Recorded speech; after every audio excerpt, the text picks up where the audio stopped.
बिस्मिल्लाहिर्रहमानिर्रहीम। डिस्ट्रिक्ट सियालकोट के दोस्तों, खान साहब की कॉल पे इतना जुनून है इस वक्त दुनिया में कि मैंने पहले अपनी सियासी जिंदगी में नहीं देखा। गवर्नमेंट पूरी कोशिश कर रही है कि हमें रोका जाए, ब्लॉक किया जाए, गिरफ्तारियां की जाएं। इसलिए मैं स्पेशली आप लोगों को ये पैगाम दे रहा हूं कि हमने गिरफ्तार नहीं होना।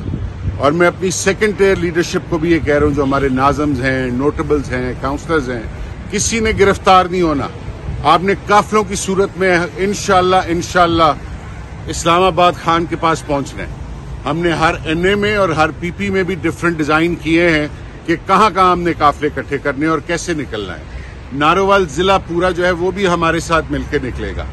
मैं आपको आज रात तक इंशाल्लाह कोशिश करूंगा कि ये जो कहां से हमने निकलना है उनके मैं आपको लोकेशन सेंड कर दूं। हमने डरना नहीं है। जैसे आपने सियालकोट का जलसा किया, सारी रात आप लोग वहां पे हमारे साथ मिल के लड़े और अगले दिन लाखों की तादाद में निकले। इसी तरह इंशाल्लाह इस दफा ये जिला लाखों की तादाद में इस्लामाबाद आएगा।